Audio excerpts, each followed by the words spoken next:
Good morning, everybody, and welcome to the December edition of Last Month in Criminal Justice, the Centre for Crime and Justice Studies monthly review of what happened last month in criminal justice.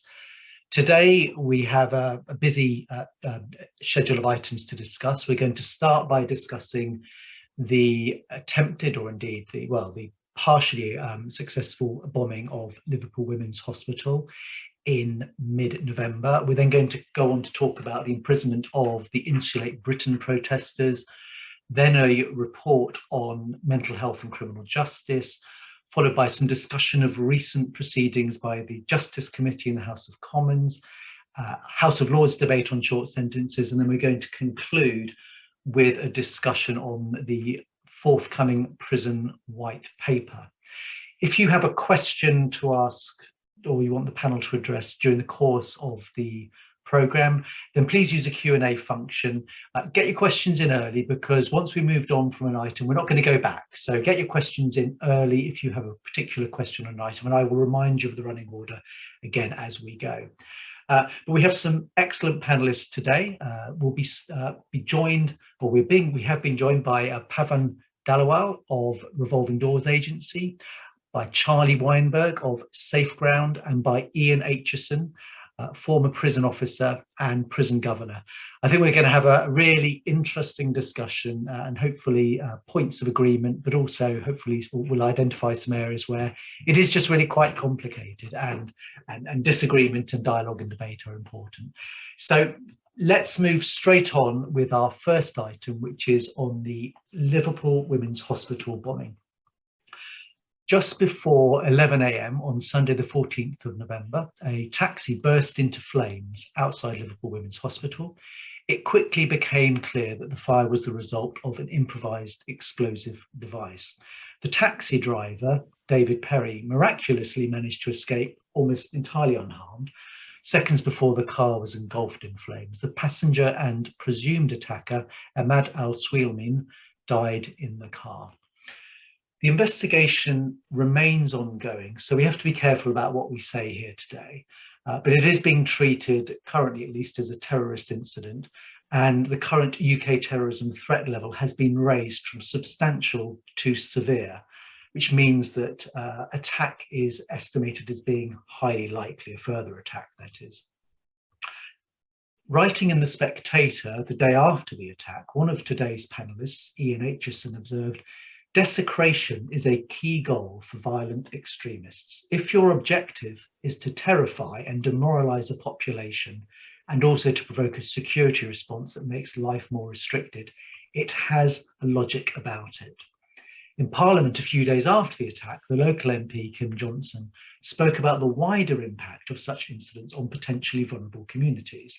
This is what she said: "Incidents such as these, while extremely rare, always provoke a spike in race hate, particularly against Muslim community. My team have been hearing of incidents where women wearing the hijab are facing abuse."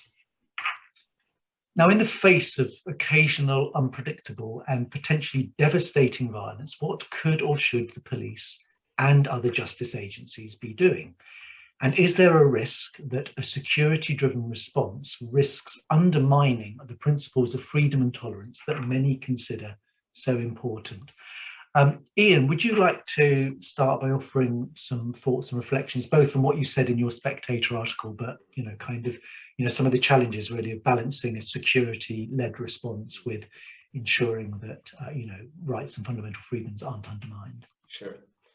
Well, thanks very much for inviting me on, Richard. I'm very grateful for the opportunity to speak. Sorry, I look a bit like I'm trying to land a plane, but this is the best way that I can hear and speak to you at present. I just want to start by re-examining the point you made about the security response to incidents like this, which could, and do have profound effects on public confidence and public safety.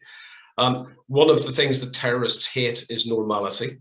You probably hear from my voice that I'm from Northern Ireland, so I've got some, unfortunately, fairly visceral experience of dealing with violent extremism, which is sort of bred in the bone from my childhood days growing up near the border in County Fermanagh in Northern Ireland. So I'm well versed in the the psychology of terrorism as a conversation, if you like. We've got to figure out what the conversation is about. We've got to figure out very quickly how to counter what's being said in that conversation. Certainly one of the things that terrorists try to do is to disrupt and provoke a security response. And we have to be very measured and careful in our security response to not fulfill the objectives. Certainly, if you think about Islamist extremism in its current form, which wants to overthrow liberal democracy and create a worldwide caliphate. Now, you can argue that that's completely for the birds and impossible. It's still what the objective is. And so, in terms of our response to that, we have to have a what I would call a muscular and decisive security response. But alone, that is necessary but insufficient to deal with what the problem is. There's a couple of things I want to mention also. This was the second terrorist-related murder within a month.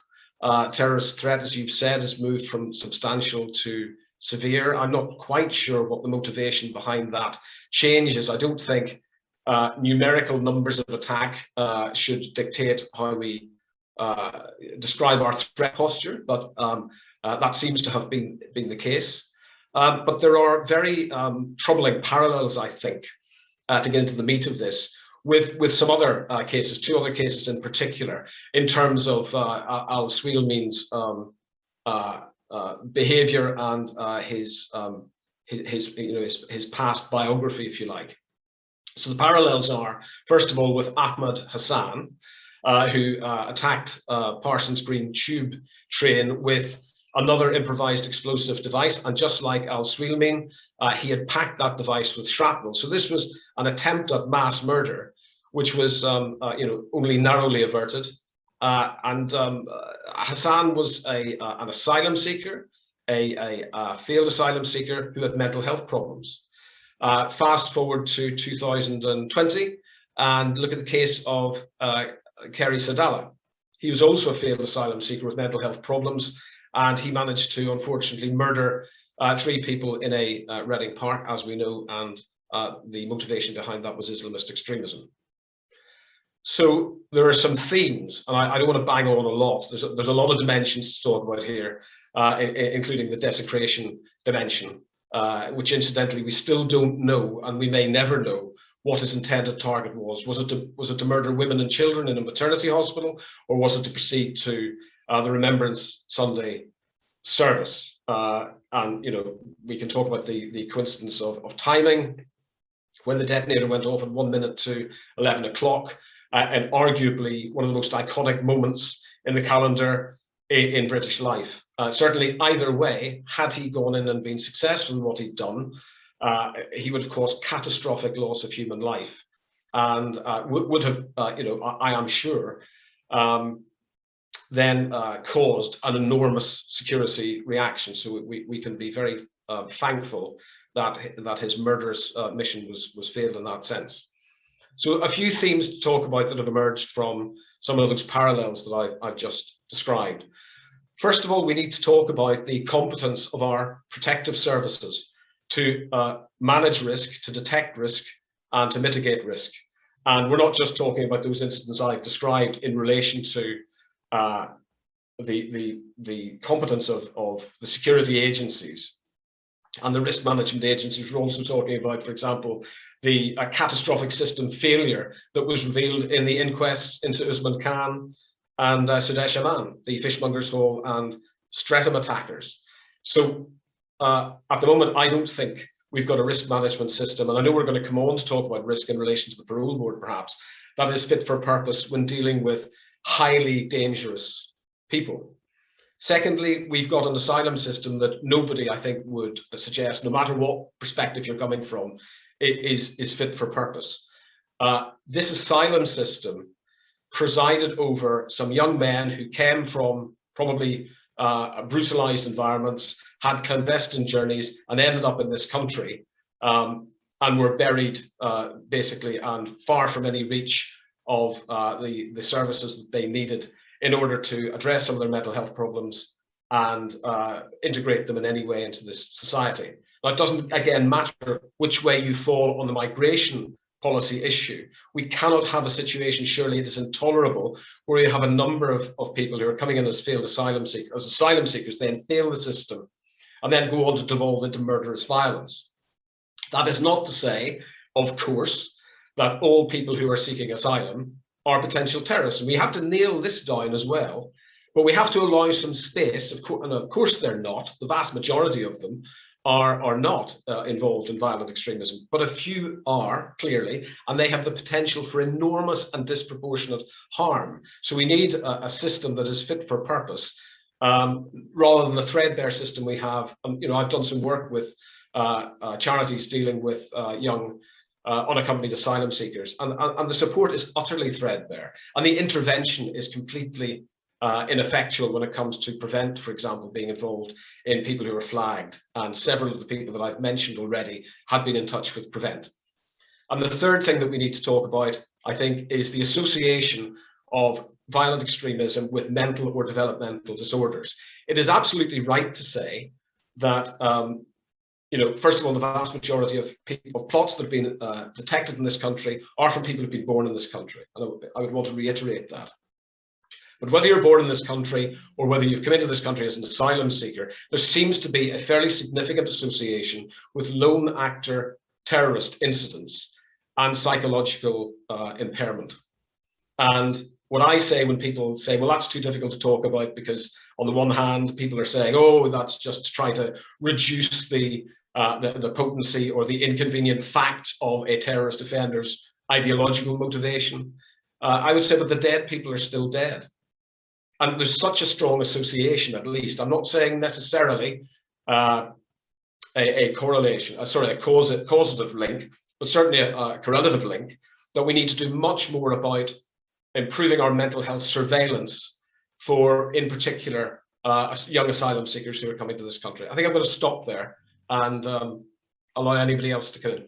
Thank you, Ian. I mean, I'm really glad we're recording this session, because there's a huge amount there to think about from what you were saying, and I think will be worthy of further reflection and review. Pav, I don't know if I could see you sort of nodding your head furiously on some things and kind of slightly on others. So I'm just wondering whether you sort of have some thoughts on what Ian has been exploring there. So I think that. I think Ian's correct in that I think sort of homegrown terrorism seems to be a sort of a bigger threat in terms of the way that things play out here in the UK. But I think the point around mental health services and support and interventions is completely on point, because there is this correlation between the two.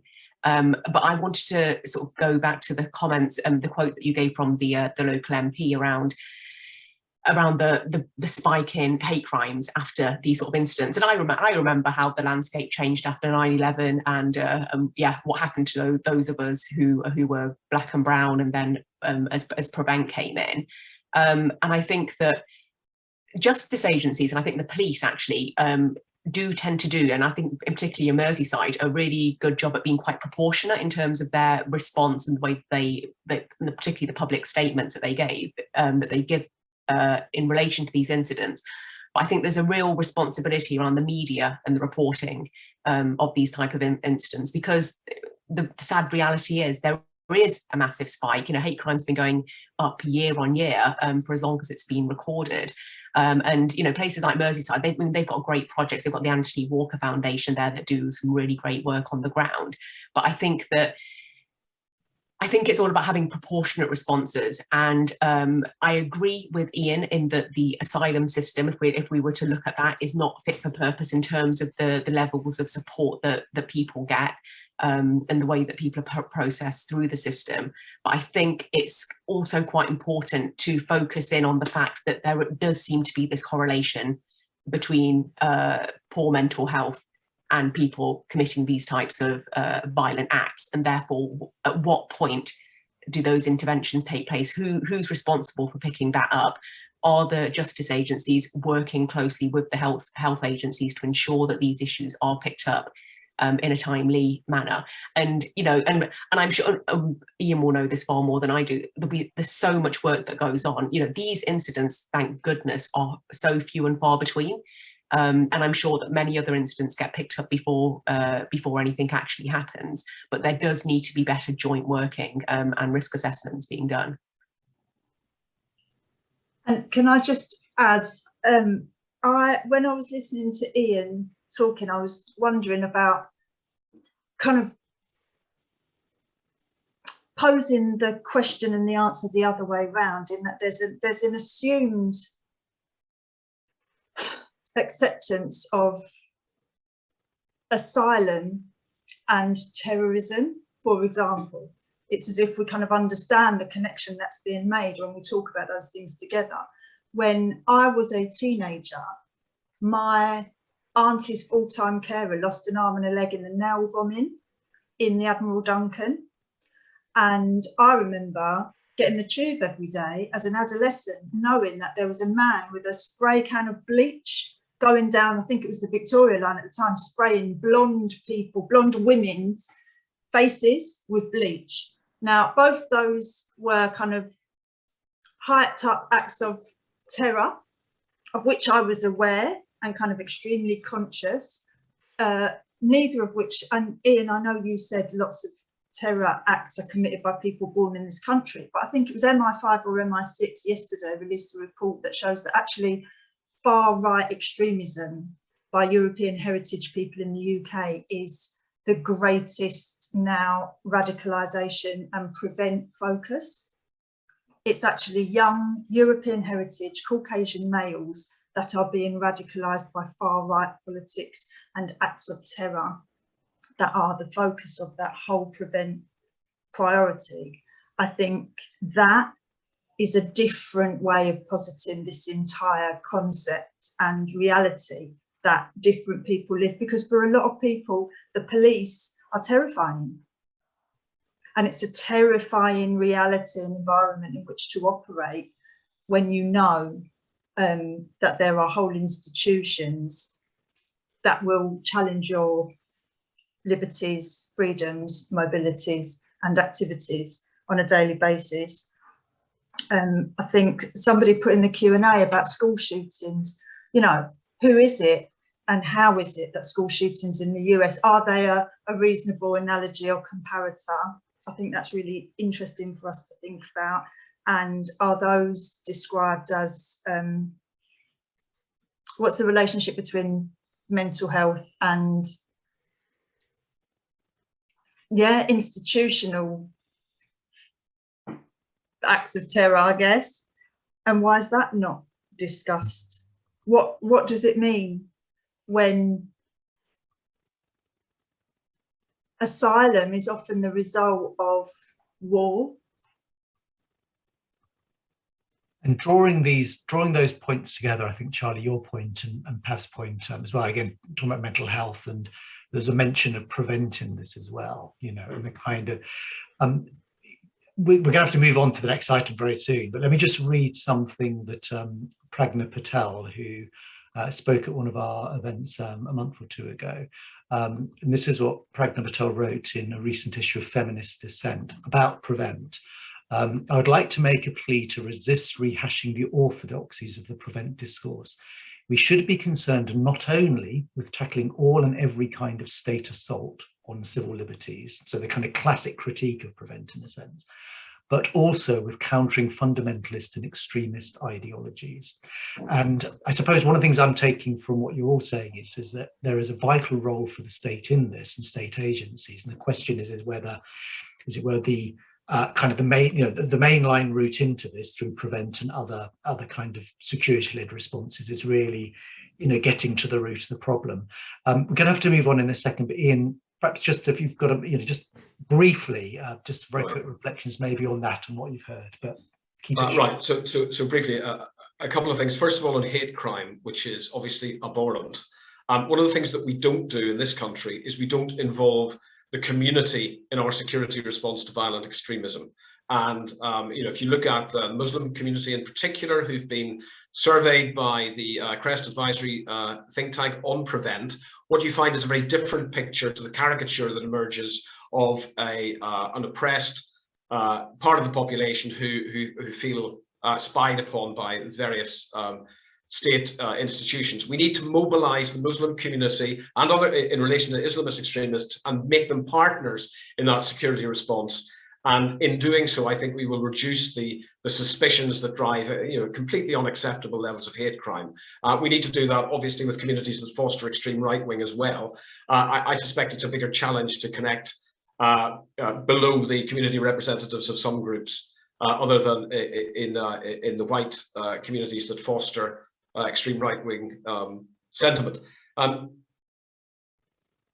Secondly, just quickly, in relation to Prevent, one of the things that makes me cross, I suppose, and puzzled is an official critique that says extreme right-wing terrorism is equal somehow to the threat posed by Islamist extremism. The threat is totally asymmetrical.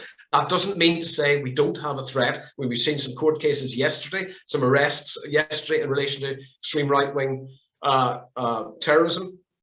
Doesn't mean to say there isn't a problem, but the body count doesn't lie. The potency and lethality of Islamist extremism is out of all proportion than some sad kids sitting in their pants downloading incel videos. The problem with Prevent is mission creep.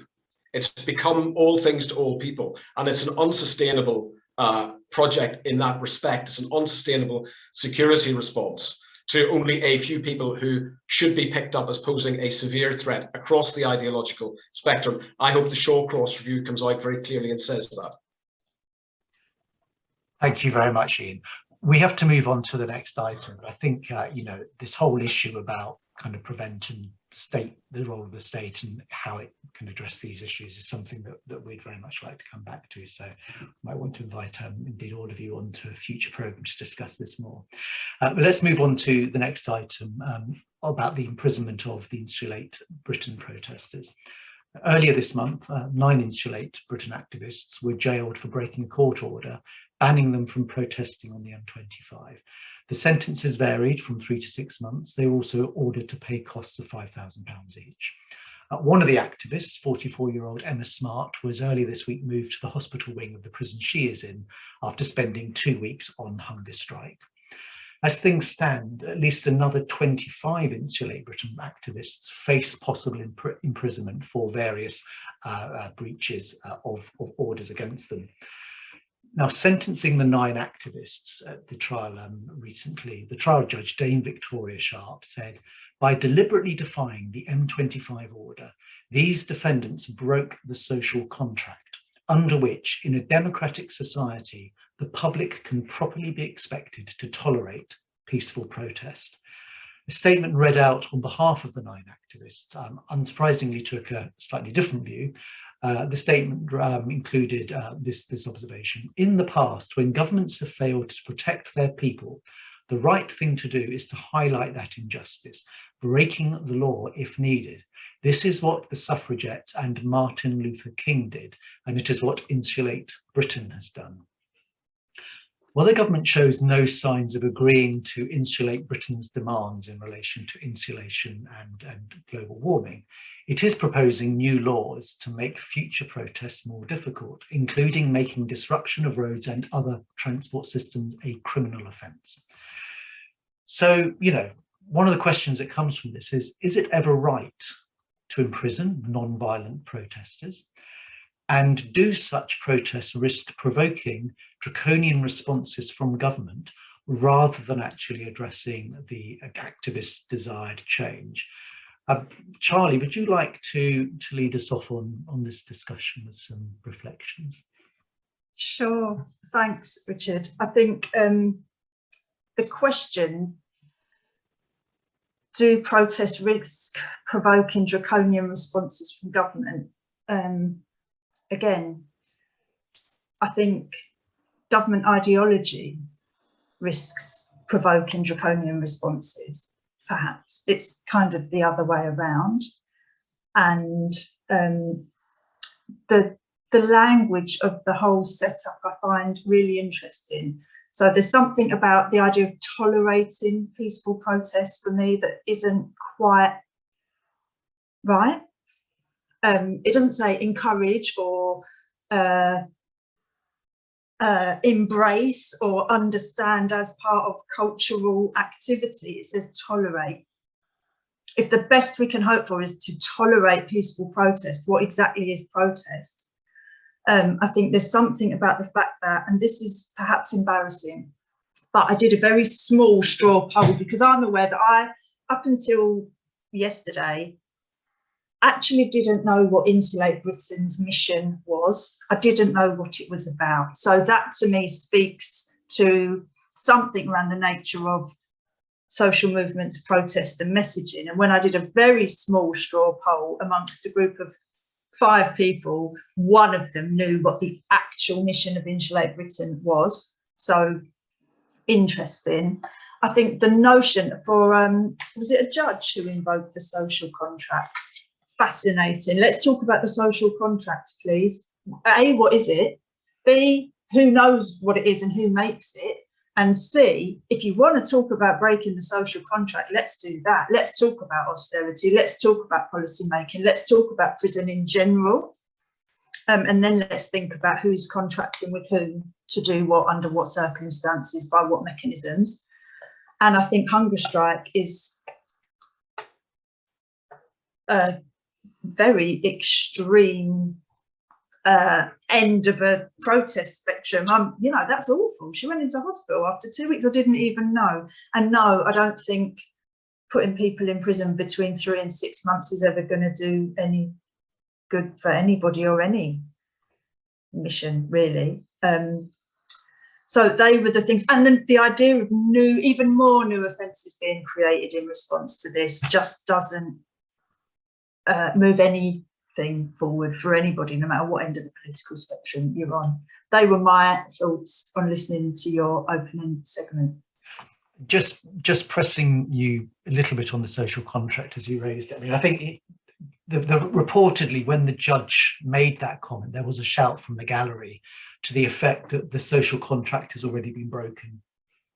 You know, in other words, that, you know, global warming and, you know, the crisis of pollution and everything associated with that is a sign of government failing, and they've broken the social contract. So in a sense, it's one of those inherently contested terms, what it means. I suppose really what the judge was getting at, and I mean, you don't need me to explain this, was, you know, in a sense, if you have individuals who are so bent on disrupting transport systems, and, you know, in kind of in crude terms, are becoming a pain in the neck, and in addition have kind of said, well, actually, we're going to carry on. We don't care. You've given us a court order saying we can't protest. We're going to carry on. We're going to carry on breaking. Indeed, we want you to arrest us. We want you to imprison us. I mean, that was kind of part of Insulate Britain's kind of done it. Now, regardless of the merits of the argument, I suppose it's an interesting question about what else can be done in those situations. And, you know, in that sense, you know, you end up in a situation where you are imprisoning non-violent protesters, which is what many people say is a completely pointless exercise. I was wondering if you have some further thoughts. I don't mean to take up airspace. I know the others are going to have lots to say, but it kind of makes me feel like we're trapped in this dynamic where actually, what about if you actually insulate homes? What about if you build social housing that is of a decent standard and condition? What about if you respond to the claims and critiques that are being made by the protesters and therefore intervene differently in the need for their felt protest? What about that? And we talk about how to deal with the protesters. We do not talk about how to deal with what is being protested, which actually, the idea of well-insulated homes, to whom is that harmful? I think that's interesting, Charlie. I think you're right in that, because when you actually look at the like you, it was only a few weeks ago where I actually started trying to work out what is it Insulate Britain actually calling for, because I just assumed that they were just part of Extinction Rebellion, and I think they are somehow linked. And then you're like thinking, and when you find out, this is like a very perfectly reasonable ask. It's, you know, it's not some sort of outlandish sort of sort of proposal or anything that they're asking for, but putting that to one side, because I think you're right in that, you know, the government could respond a lot better to the climate crisis more generally, but around the wider issue, around our right as citizens to protest, to free expression, to freedom of assembly. I mean, these are really important, vital functions of a healthy democracy. And so we absolutely cannot have those being undermined. Should they have been sent to prison under short prison sentences? Well, no, absolutely not. They're non-violent protesters. And actually, it seems to me, I think in relation to this specific case, that the government doesn't even need to introduce any draconian laws, even though it's actually proposing to, because this was all done through these super injunctions. So it was actually under existing legislation that they were able to give them custodial sentences. I think that it's a difficult one in that when obviously there was disruption caused because it was around the, obviously disruption to transport. So it's almost about when you're a campaigning group, when, you have to make sort of strategic choices in terms of which tactics, what are you going to use this within your toolbox in terms of thinking about what's the best way to affect change. Part of that is obviously bringing the public along with you. And so given the fact that what they're actually asking for feels perfectly reasonable, given what we know now about the impact of climate change, it feels that this could have been dealt with in a much more measured way. But then there's another part of me that thinks actually by being given a custodial sentence, it's given them a far more traction in terms of it's given them a whole new raft of media attention where they can push out their message. Because I don't think that bit they have been very successful at doing, because we just knew the name Insulate Britain, but not really knowing what it is that they were calling for. And is that, I mean, the implication, I think, one of the things you're saying, Pav, is that it was kind of, it's the right campaign, the right cause, but tactically maybe, difficult, because I mean, there's an argument, well, actually, they're kind of messing it up for other peaceful protests, because if the net effect is just more draconian laws, that kind of helps nobody in a sense, apart from obviously an overweening. But those draconian laws were being proposed before Britain came on the scene. No, sure, but I suppose it's probably made the argument in Parliament easier, hasn't it? And there was that really interesting video from one of the earlier protests where they had a whip around for a cafe owner, and because they realised they were, having an effect on the cafe owner's business, and the cafe owner said, "I don't want your money. I don't want your money." And there was a kind of a sense of, the degree to which, if you're trying to build a common cause on improved insulation or tackling climate change, hardly anybody could disagree with the degree to which these protests might be being divisive rather than actually creating, the common cause that we all need. I don't know whether that's the case. I think that's certainly an argument that's been made. And it's an interesting one because they will argue that the situation is so dire and so acute that it calls for drastic action. And so this is what's actually needed.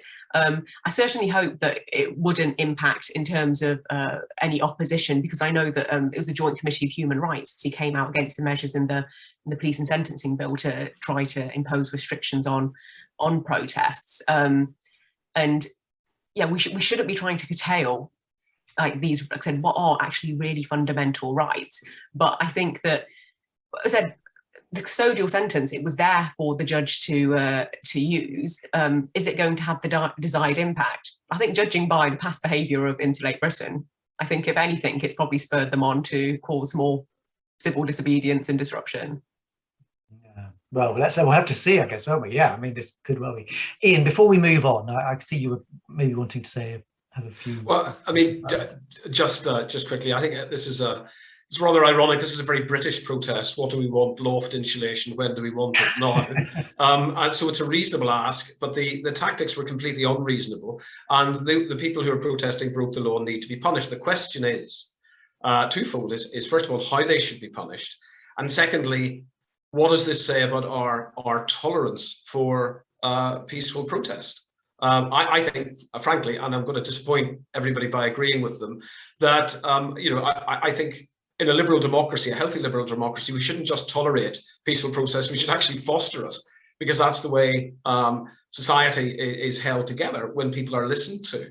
But the judge was in a completely invidious position, where clearly these people were intent on martyring themselves, and they'd caused an enormous amount of disruption. And ironically, if you think about the particulates that were being released into the air by traffic being held up, they probably caused more pollution in those protests than their message was going to prevent. So, you know, I think we have to be very, very careful indeed, particularly in relation, Pav, to the legislation that's coming through, to make sure that we preserve the right, and I think this goes across the political spectrum, to enable and foster peaceful protests by citizens, because that's the way actually you insulate, if I can use the word, against totalitarianism. Thank you very much. That's a great place to finish this item, I think. This is last month in criminal justice. We're looking at developments during November, and coming up shortly will be some discussions about recent events and developments in Parliament, and also a look ahead to the forthcoming Prisons White Paper. But before we get to that, there was a report that came out earlier this month, or last month rather, in November, on mental health in criminal justice. One of the points it made out here was the criminal justice system is failing people with a mental illness. At every stage, their needs are being missed and they face unacceptable delays in getting support. Among the findings of this report from 6 inspection bodies, including the probation, prisons and police inspectorates, was that there was a broken system for sharing information between agencies, service shortages and long delays were common, and there was poor support for people with mental health across the justice system. A previous review into mental health and criminal justice, a so-called Bradley review, was published in 2009, over a decade ago. It stated that the failure to adequately address the mental health needs of offenders is a fundamental cause of the chronic dysfunction of our criminal justice system. The Bradley report itself referred to the Reid report on services for mentally disordered offenders, which was published nearly 30 years ago in the early 1990s. It is hard to believe, the Bradley report noted, that we are still struggling to resolve the same problems. And so it goes on. For more than a generation, the inadequacies of the criminal justice system in helping those in mental distress have been laid bare by report after report. So why is it so difficult to ensure that the criminal justice system supports the needs of those with mental illness? In a decade's time, we will be having the same conversation. Pav, what do you think about this? So I'd like to start by saying, I hope we're not having the same conversation in a decade's time. This was a really wide-ranging, thorough report, and it was sadly unsurprising to many of people who work in the sector, because these are long-standing issues that haven't really been addressed adequately. And you know, the crux of it is that we are essentially we end up criminalising people for essentially what should be seen as a public health issue when it comes to mental health, and it's the fact that it's at every single stage of the system, as was examined by this report, from police to courts to custody to probation to prison to resettlement. It cuts across all of the entirety of the system. There are pockets of good practice across the country, which obviously is always heartening to know about, and lots of the members of Revolving Doors do get really good support. Many get very inadequate support and far too late. I think, though, on this issue, I'm going to sort of slightly, I'm going to try and put my optimistic hat on, in the sense that I think that now there's a real opportunity. We are talking about mental health, about trauma, about PTSD within a sort of post-COVID context in a way that we've never spoken about before in society.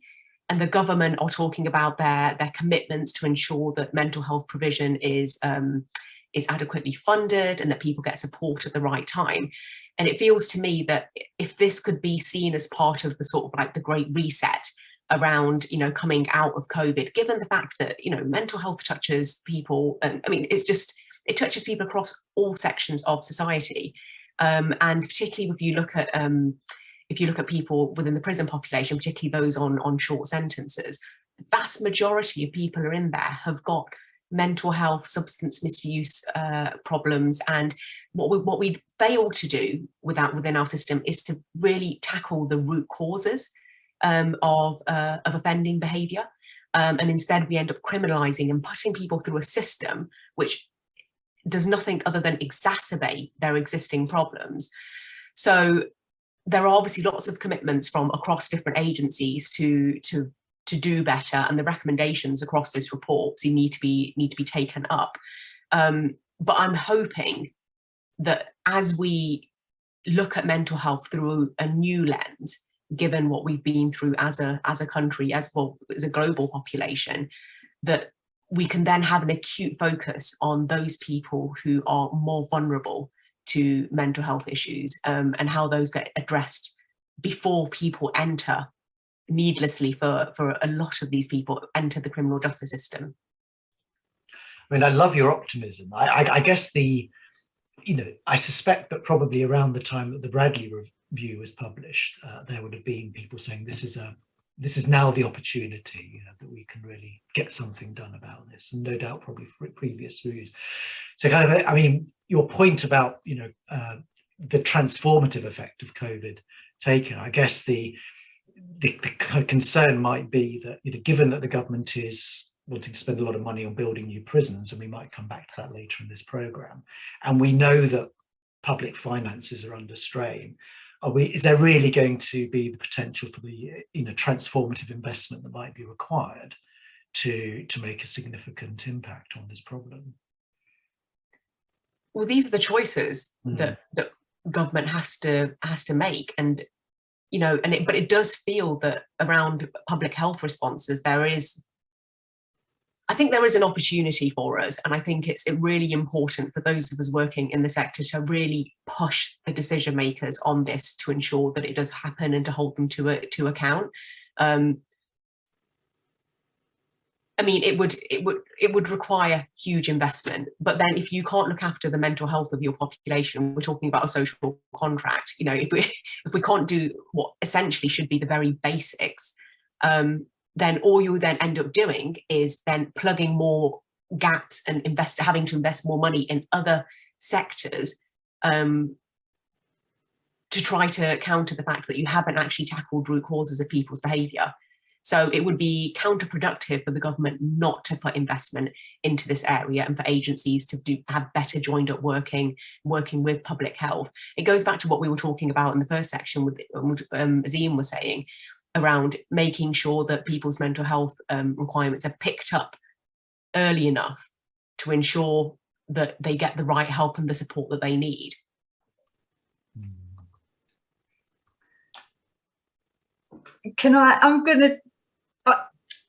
I find it fascinating in the same way that I kind of said before, we associate automatically asylum seeking and terrorism, for example, that sorry, you're shaking your head as if I've made a false correlation. Sorry, I think for lots of people that is an association that is accepted. Maybe not you, but I think there's a similar assumption or set of understandings around the concept of mental health, which personally I find intriguing, given that we live with the simultaneous awareness of climate change and global devastation, the impacts of austerity, the impacts of COVID globally, the levels of corruption, institutionalized racism and misogyny, levels of organized crime, war. What mental health is meant to look like at its best, I think is a kind of conversation worth having that isn't had before we launch into ideas of people's mental health. I'm not sure who's got mental health, good mental health, and who hasn't anymore.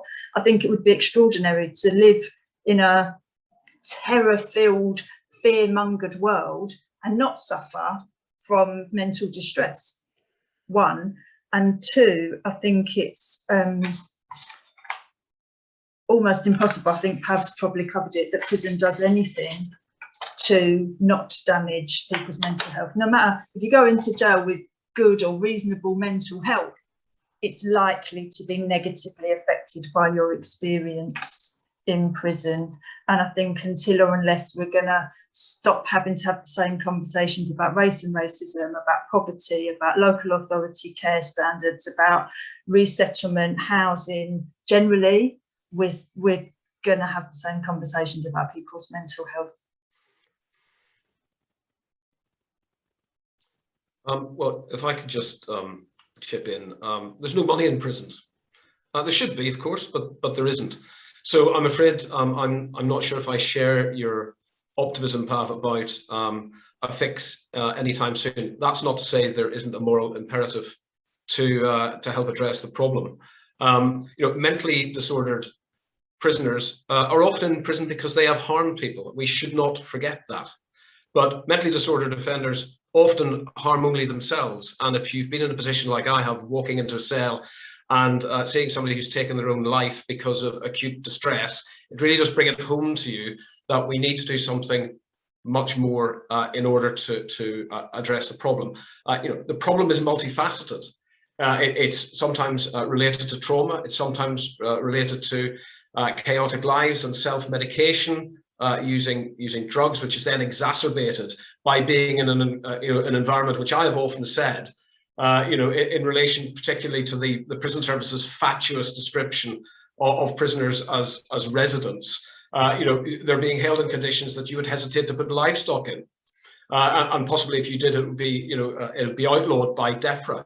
So if we've got a toxic, wholly toxic combination of overcrowding, high levels of despair, and short sentences, which I agree in this context do very little to address problems, and systems that are running so hot at the moment with prison staff battling from when the start of a shift to the end to make sure everybody gets away alive, and that's a kind of baseline, then you sort of see the scale of the problem.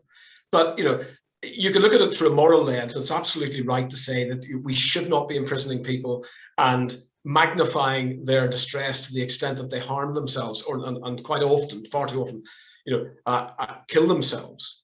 But there's also a more economic argument to make here, that these are people who are going in and out of prison, all the time, and they're causing distress and disruption, and they're very expensive. So there is an incentive in that sense as well to be able to address the problem, stop the problems of repeat reoffending. And where we do that principally is not in investing in prisons, frankly, but investing in preventative mental health services much further back. I mean, one of the reasons that I'm a conservative, but I don't hesitate in criticising the government.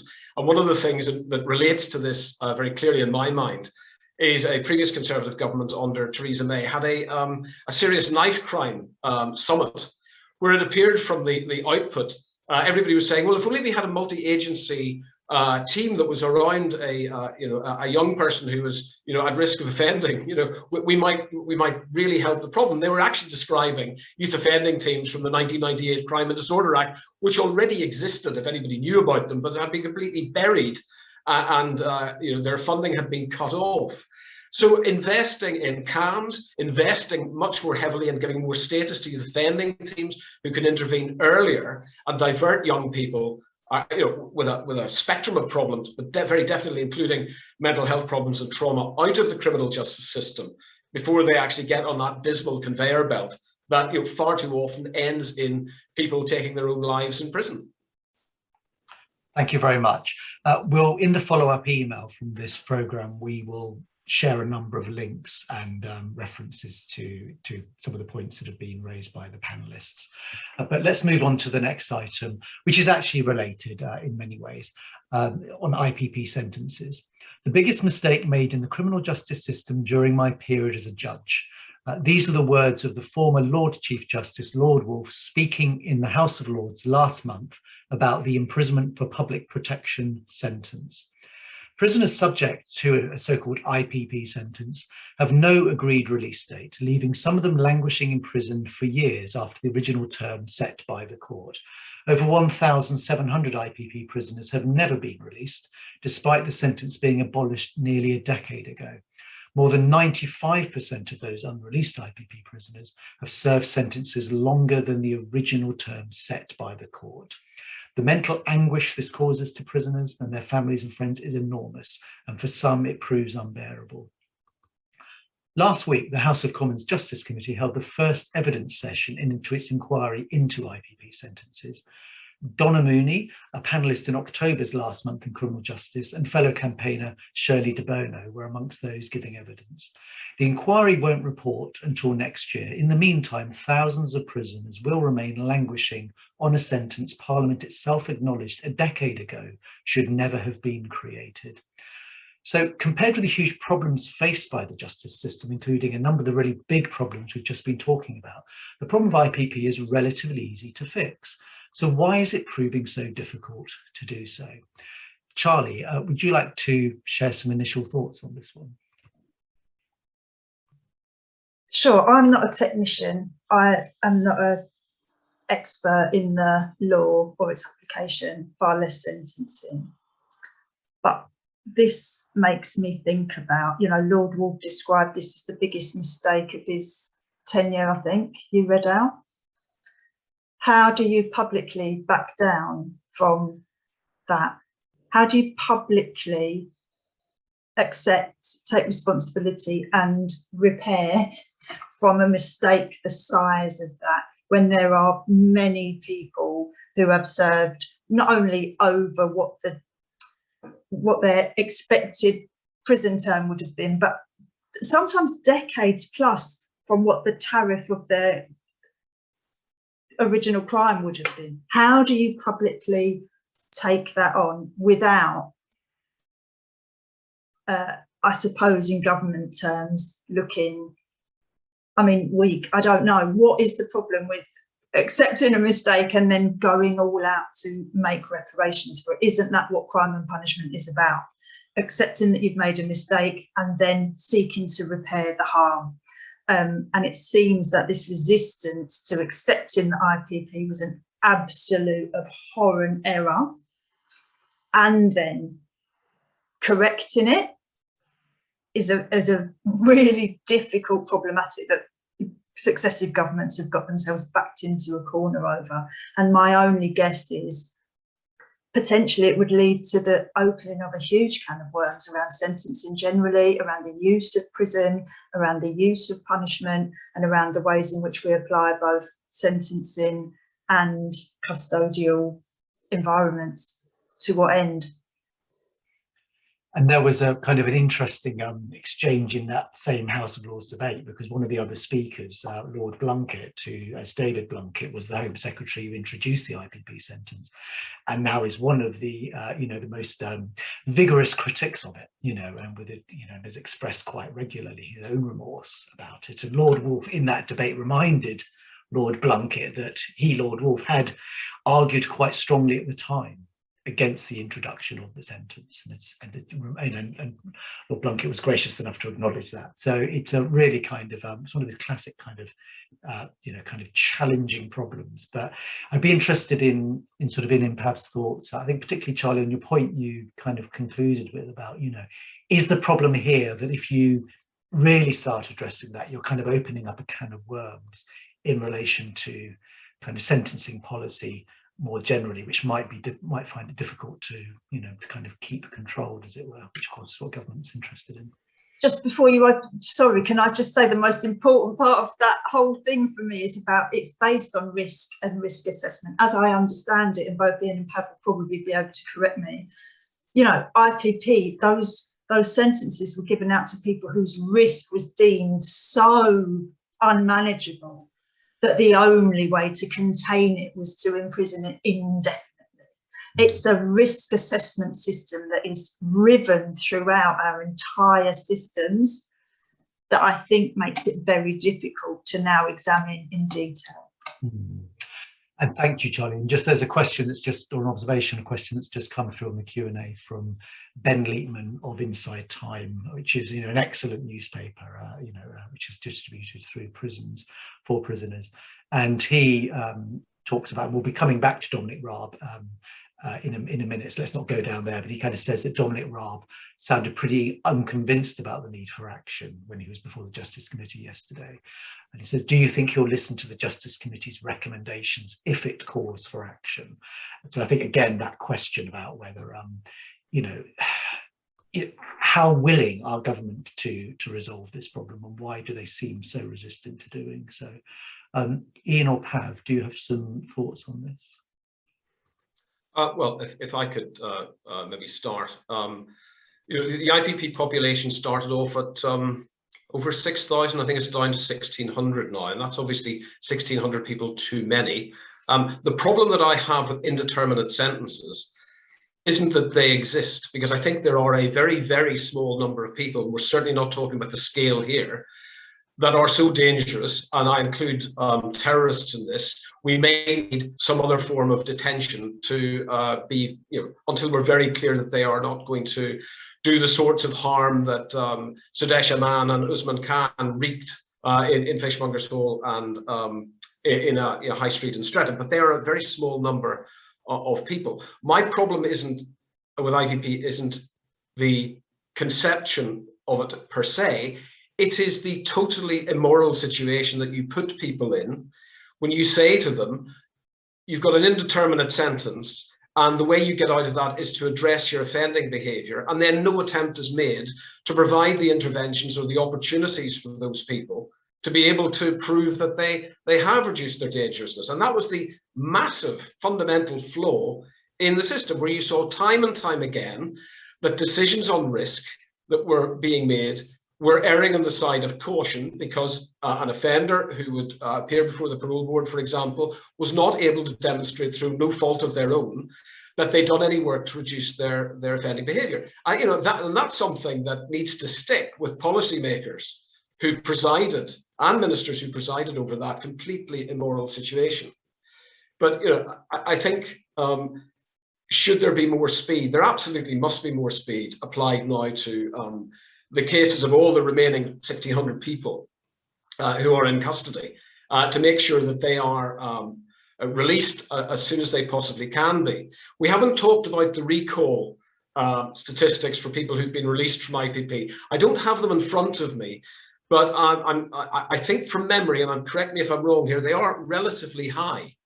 Now, I'm not sure what's driving that, because obviously it's the probation service that breach people back to custody if they've breached their license.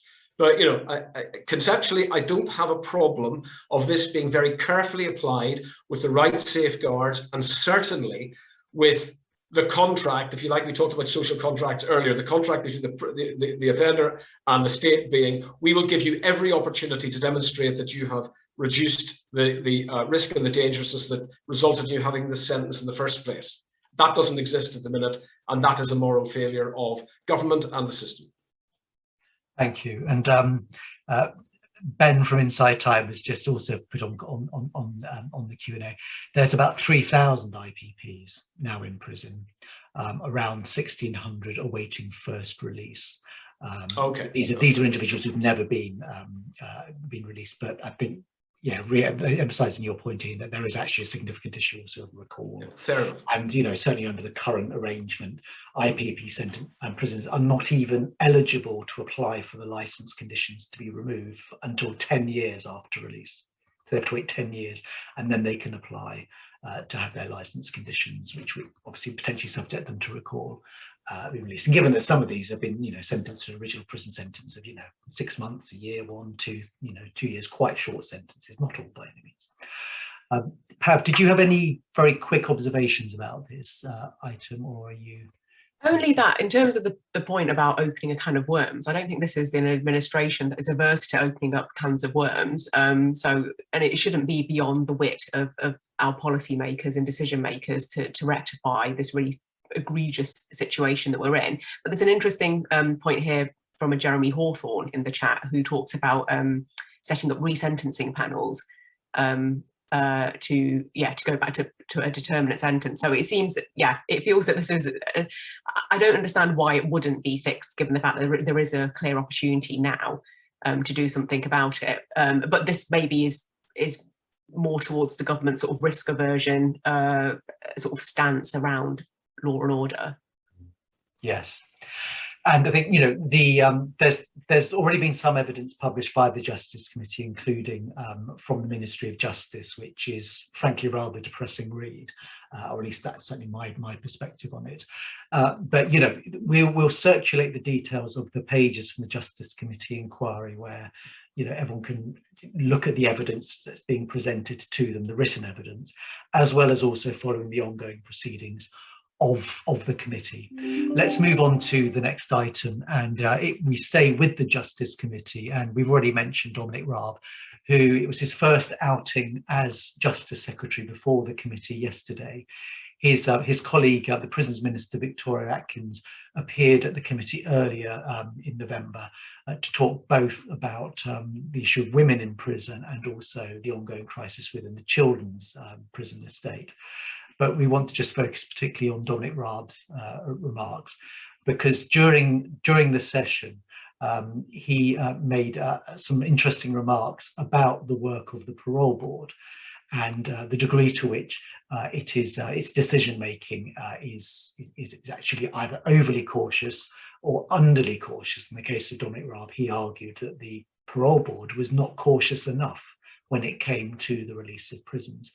Now, a review of the Parole Board is currently underway, and it's faced criticism following the release and subsequent return to prison of Colin Pitchfork and John Warboys, both jailed for rape, and in the case of Colin Pitchfork, for murder. But Raab's observation that the decision-making of the Parole Board is not cautious enough does contradict research over a number of years, which has tended to argue that the Parole Board is not ambitious enough. Indeed, it's overly cautious in its decisions over prison release. As the former prison governor and inspector John Podmore tweeted about this morning, and as he observed, the exceptionally low rate of serious further offences might suggest overcaution on behalf of the Parole Board, or even risk aversion. Evidence, evidence, evidence. Ian, do you have some thoughts on, I know you have some thoughts on Dominic Raab's appearance before the Justice Committee? Yeah. Yes, I do. I thought it was a measured and informed performance, generally speaking.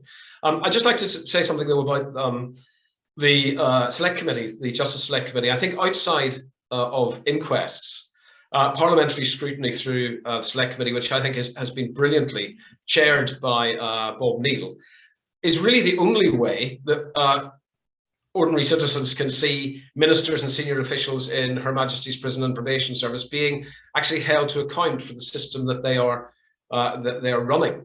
So that in itself is very good. I mean, we might come on at some other point, maybe at some other date, to talk about whether Her Majesty's Chief Inspectorate of Prisons, but in the main, which is obviously the other route, but in the main, this is a very good way of scrutinising ministers and officials. And when my very good friend John Podmore says something, it's as well to pay strict attention to it. And he talked about the I think 1.1% failure rate in terms of serious further cases where the Parole Board has made a decision that somebody can be released and is then going on to commit a serious offence. But the Parole Board has an overriding obligation to public safety, and with that, to confidence in the criminal justice system. So it looks at, I don't know, something like 26,000 cases a year, and most of the business that it does means that it's right in terms of its release decisions and the license conditions, because the reoffending rate is low. You've got to remember, of course, though, that a lot of the business that it does, for example, is in relation to life sentence prisoners for domestic homicide, where the perpetrator is known to the victim and there's a very low chance of somebody reoffending again. So that does slightly, I think, skew the success rate a bit. But the argument, the central argument as to whether they are, or certainly my argument is whether they are competent and philosophically suited even to managing the most serious offenders. I think that is wide open for question. Warboys, certainly. Pitchfork, arguably. Terrorist offenders, definitely. I've argued that there needs to be a completely different way of managing highly risky terrorist offenders, which is not with one agency at the back end of a process through custody, where there's been lots of different handoffs and where that arbitration body is relying on reports of various sort of provenance and ability coming through to make a decision on. I don't think that's the right way of measuring, of making good decisions on very highly dangerous people, and those examples fit into that box. I mean, I think we need to frankly adopt a system like there is in Scotland, a risk management agency, And then we can talk all day about risk assessment, whether it's an art or a science, or a mixture of both and so on, but that's probably for another occasion. And I think one of the things that stuck with me that Dominic Raab said, as well as the precautionary principle, which I do think should apply to those categories of offenders that I've just discussed, the murderers of children, serial killers, predatory rapists, and a small number of offenders.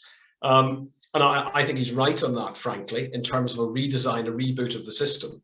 But he also said, and I picked this up, that he wants to get it right, not quick.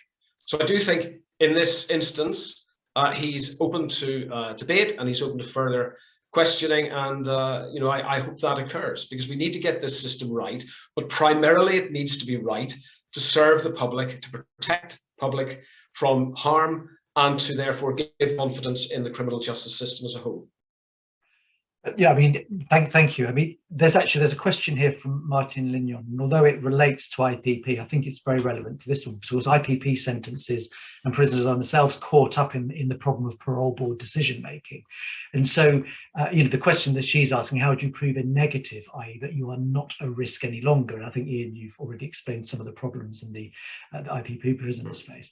I suppose the broader point here is that if there is a sense that the parole board is institutionally not cautious enough in its risk assessment, the risk is that rather than just focusing on, the particular individuals that, people may or may not agree are potentially very dangerous individuals, the risk is that becomes a kind of a cultural problem within the parole board. And then many prisoners who really, frankly, could and should be released are simply left languishing in prison, which is neither good for them nor obviously for society more broadly. And I think in that context, it's interesting that certainly the academic research that I'm familiar with suggests that the problem generally is the parole board is rather too risk averse. But it's encouraging if you think that Raab is open to discussion on that. Charlie and Pav, before we move on to the next item, we've got a couple of minutes. I don't know if there's any particular thoughts you have about this item, or indeed Ian might want to come back on anything I've just said. No. Thanks, Pav. I think there's a difference between answering a question about the impacts or sway of parliamentary committees and thinking about risk assessment and using existing apparatus to apply existing paradigms. I think they are two separate things, each worthy of discussion, but very different in their analysis. And I think if the question is about do parliamentary committees provide a useful, valuable, meaningful impact on government policy, I don't know, if I'm honest. I mean, because I don't know what does provide useful, meaningful, valuable impact on government policy, because I am confused at the moment in terms of the social contract, what democracy means, how government policy is decided, and what role citizenry play in the formulation of state decisions.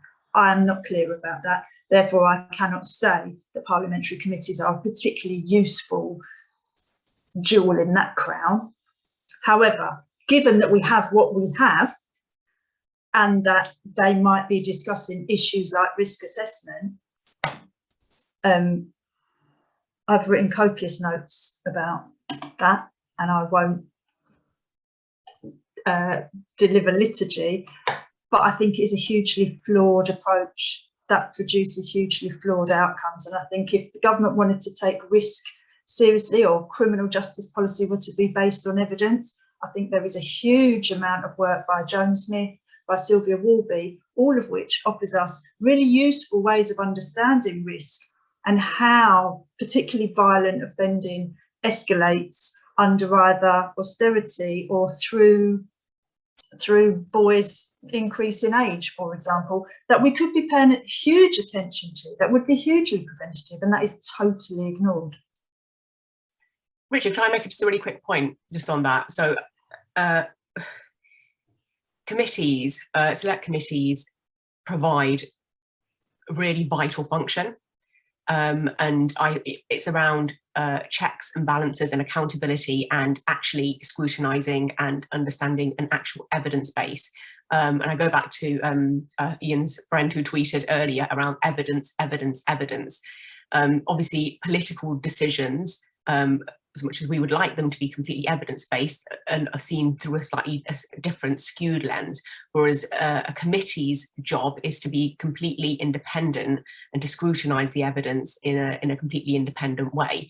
And I sometimes fear that, along with a wider sort of undermining of institutions and experts, etc., then we end up sort of not paying as much heed to what are really vital functions, again, of our democracy, to make sure that the government pays attention to them, that they're respected and that they're adhered to, and that the evidence base, first and foremost, is king here, and should be at the complete forefront of everything that we're talking about. I mean, this applies across all of the areas that we're talking about. You know, if only it was a very sort of open, evidence-based sort of policy-making system that we had, then lots of these debates that we were having would be completely redundant. But unfortunately, that's not the case. But the role of the committee is to ensure that recommendations are made based on the evidence. Thank you very much. So we'll circulate information about those Justice Committee inquiries, and of course it's worth bearing in mind that within the broad crime and criminal justice terrain, there's also the Home Affairs Committee that, you know, amongst other things, has a focus on police. And you know, the work of the Home Affairs Committee, I'm sure, will be something that we will want to return to in future programmes in this series. But let's move on now to short sentences.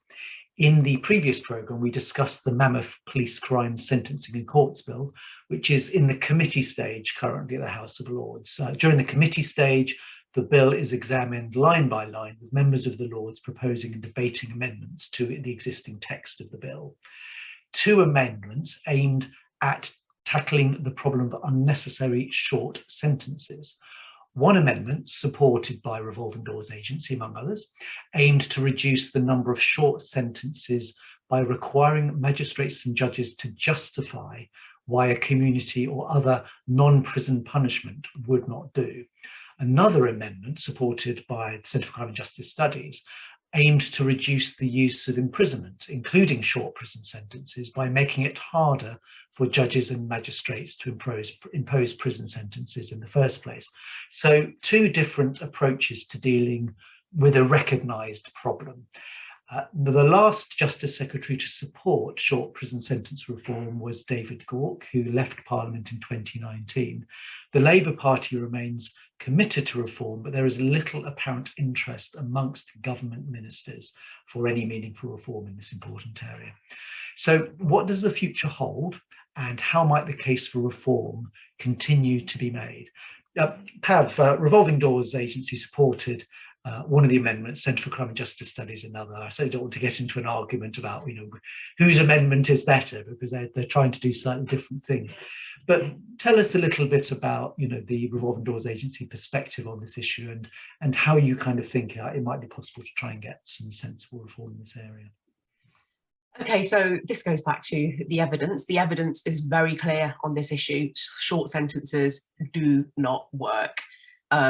And the government's own research demonstrates that. Lots of independent research outside of government demonstrates that, and the lived experiences of those people who have had short sentences also backs that up. So all we were trying to do in the first instance around this bill was to mirror the Scottish legislation. So a presumption against short sentences exists in Scotland. It's existed for over a decade. Last year they actually just extended that, so it goes up to 12 months. Now, do we think that a presumption against short sentences is some sort of silver bullet, some sort of panacea that's going to then to tackle all of the issues around low-level repeat offending? No, absolutely not.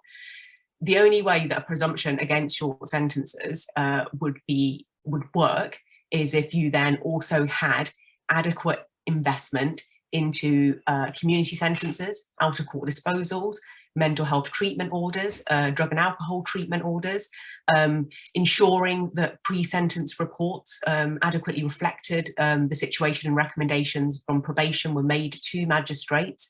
There seems to be some gaps in knowledge at the moment in terms of why sentences are so readily use short sentences when actually other options are actually at their disposal.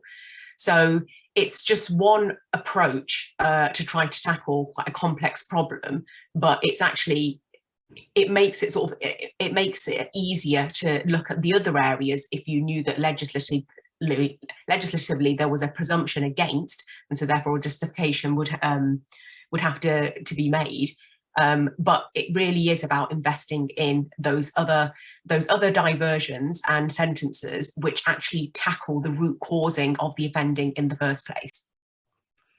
Thank you. So what do you make? I mean, I suppose there are a couple of arguments that tend to be mobilised against short prison sentence reform.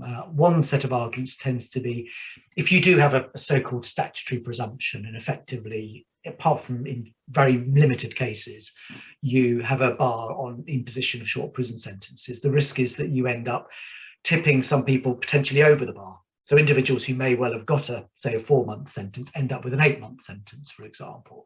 And so there's a potential inflationary aspect there. And another set of arguments tends to go along the lines of, well, there is already in statute a presumption against imprisonment, because judges have to demonstrate they've passed, I think, the so-called custody threshold before a prison sentence can be imposed. And so as part of that, you have to say, yeah, well, actually, there aren't any other reasonable sentences that can be imposed, therefore we have to impose a prison sentence. So what would your sort of response be to those two objections? So I think it goes back to me saying that this isn't a silver bullet and it's never been considered to be one. Around the uplift, my understanding is that's not what the evidence in Scotland has borne out over the past decade, which is why they've also actually looked at extending the presumption as well. And on the second point, this goes back to what are the motivations of sentences?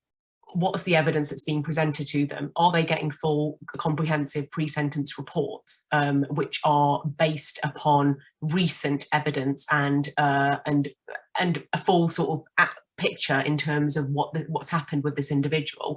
It goes back to I was thinking about this in relation to the work on the inspectorates around mental health. You know, when we think about healthcare, we think about the NHS, we think about personalised care, and it's such an accepted norm now. We talk about person-centred, personalised care, and that's exactly the type of approach that needs to be taken to people who are going through the criminal justice system as well. Like I said, I think that a presumption is just, again, it's just one tool as part of our armoury in terms of thinking, okay, well, how can we ensure that people actually get the support and the help that they need, which absolutely does not happen on short sentences. In fact, what it ends up doing is causing far more disruption when people lose their housing, people lose their children. And it doesn't it doesn't at all look to address any of the offending behaviours. Thank you very much. Ian, sorry, did you want to? Well, of course. Let's keep it tight, because I do want to give us enough time to talk about. So I'm going to disagree with Pav, because the only way you can uphold the assertion that short sentences do not work is if you only apply it to the United Kingdom. All across Europe, there are different jurisdictions with, on average, shorter sentences and vastly better reoffending rates. Short sentences aren't the problem. The way we do short sentences is the problem. And the appalling conditions that people serve short sentences in, where the only opportunity that they have is to be exposed to predators who addict them to drugs, and being kept in appalling conditions and offered no meaningful way to get their lives back in order. So I think we've got a problem there from the start. Robert Buckland, secondly, the former Lord Chancellor, some of you will know, and some of the audience will know, was also a part-time judge. And he's written before about being completely exasperated by frequent flyers, for want of a better expression, who are coming before him time after time when community penalties have failed. We've got to get community penalties that work and serve the interests of justice punishment and rehabilitation if we want to advance this argument any further. And finally, another point is that a lot of people who are serving short-term prison sentences have actually tortured communities that they come from, communities that many of us don't live in anymore. And I think we need to think about the impact of repeat criminals on the communities, very deprived communities, very often that they come from, before we start sort of pontificating about the iniquities of short sentences. Finally, if we were to clear prisons of people who offended directly as a result of mental disorder, or acquisitive non-violent offenders who are in prison repeatedly because they've got a substance addiction, and find a completely different place to manage any sentences or any treatment programs that are mandated by the courts, we would then have a prison system, I believe, that would have a size to really have an impact on I'll quote John Podmore again, prisons shouldn't be for people who are nuisances. Prisons should be for people who are frightened of. And that would allow prisons to actually develop their potential to deal with those people and to help rehabilitate them. Let's move on to our, sorry, Pav, go on. I mean, if it's 30 seconds.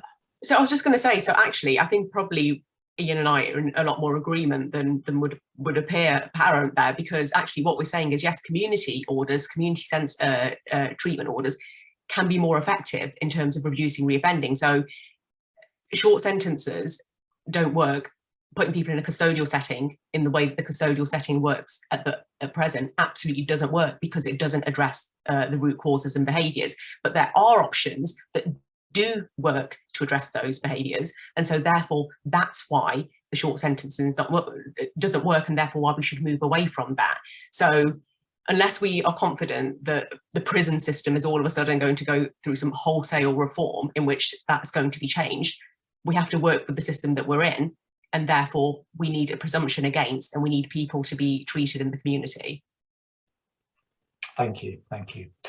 Right, our final item, staying with prisons, is the anticipated Prisons White Paper. In July this year, the then Justice Secretary, Robert Buckland, announced plans for a white paper on prisons. White papers are policy statements by government setting out their proposals for future legislation. Mr. Buckland lost his job shortly afterwards, and little more was heard about the white paper. But earlier this month, the government minister, Kit Malthouse, told Parliament that the Ministry of Justice remained, quote, committed to publishing a prisons white paper which sets out a future vision for the prison system.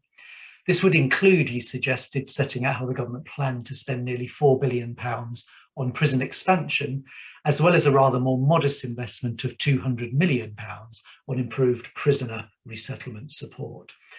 Now, we're expecting the white paper to be published before Christmas, but we thought it would be interesting if panelists would like to share their must-haves, what they would like to see in the prison white paper.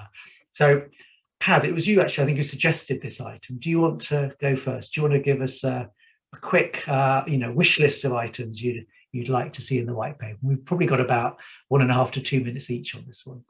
So my wish list would be for the 3.8 billion, the majority of that to be diverted to invest in community sentencing, out of court disposals, resource centres based in the community for people to be treated and to serve out sentences in the community, and in diversion programmes.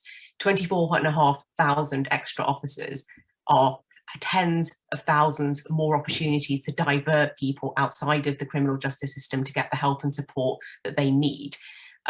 So I think that the prison expansion programme, I think, is a mistake. I think that there's absolutely an argument to be made for the current estate to be fit for purpose. But what we're talking about here, the reality is that we're moving towards extra places being made for extra people who are going to then be going into the system, because that's the modelling that the government have done. So my main ask, and also something really simple. I really like the government to state the purpose of prisons as well, in terms of what they're there for and how resettlement and rehabilitation feature as part of the underlying philosophy behind the government's prison reform programme. Ian, what would you like to see in the white paper? All right, I'll be even quicker. I want the prison's white paper to adopt many of the recommendations, the over 50 recommendations I made in the award-winning Control, Order, Hope, a Manifesto for Prison Safety and Reform, which places the prison officer centrally in terms of the rehabilitation work that needs to be done, but also is predicated fundamentally on safety first. There is no point talking about all the other hopeful things you want to do in a prison if staff and prisoners do not feel safe in it. Everything else will wither on the vine and die. So restore order and control and safety in prisons. It's not an Orwellian thing. It's actually fundamental to most people's lives, a sense of ontological security, which is completely necessary to then fix the potential that we have in prisons. Related to that, enterprise, enterprise, enterprise. We don't know very much, frankly, about what works to cure people of criminal deviance. One of the things that we do know almost for certain is that sustainable and meaningful work gives people a stake in society. I work with a brilliant charity called Tempus Novo, which is run incidentally by retired prison staff who work with offenders and people who leave prison to get them into stable, meaningful work. And the results are extraordinary. We need to bend everything in prisons towards getting people into stable and meaningful work. And we need to actually also, when we're training people in prisons, pay them the minimum wage and then have board and lodgings, victim support and savings for release built into that process. Thank you very much. And finally, Charlie, what would you like to see in the white paper? In the prison's white paper, similar to Pav, I'd like an impact statement and a kind of set of outcomes against which it's going to be measured in exactly the same way that charities are expected to deliver a strategic document. And I'd like to see a commitment to social housing and fair rents, to a national living wage that covers actual living costs realistically and avoids people having to use food banks or welfare systems when they are in employment. I'd like to see a national drug strategy. I'd like to see significant challenges to organised crime. I'd like to see a commitment to standards of children's care by government. I'd like to see education policy that takes into account exclusion and expulsion and punishment in schools. And I would like to see attention to detail around institutional racism and misogyny as part of the prison's white paper. I think they would be core fundamentals for operating procedures. And I'd just like to add to that, I'd like the white paper to be turned into a green paper. Just explain the difference for our viewers. Well, then there's an opportunity for actual meaningful consultation as opposed to just being a statement of purpose in terms of this is what the government are actually going to be doing. So it's actually about making sure that they have the right views from experts, have an opportunity to look at the evidence and work on that basis. Thank you very much. We're out of time. 1.5 hours goes very quickly when you're having such interesting conversations with such interesting people. So I'd like to thank all three of my panelists today for a really interesting discussion. We've recorded this event and we will be putting it on our YouTube channel fairly shortly, and certainly you'll receive notification when it's available. But I'd just like to thank all our panelists, and I'd like to thank our attendees as well. I hope you found this a very interesting discussion, and thank you also those who gave us a small donation when you registered. These events do cost money, and whilst we we are a charity, so we're very much committed to public education. It's always nice to get donations to help us fund these events. I'd like to give my appreciation for that. That's the last of our events this year. We had planned to have lunch with Joan Smith next week, but very unfortunately, through no fault either of her or us, we've had to postpone that event. So we're now looking to reorganise that for early 2022. So it just leaves me to say thank you very much for attending this morning's event, and I hope to see you at one of our future events in due course. Thank you very much.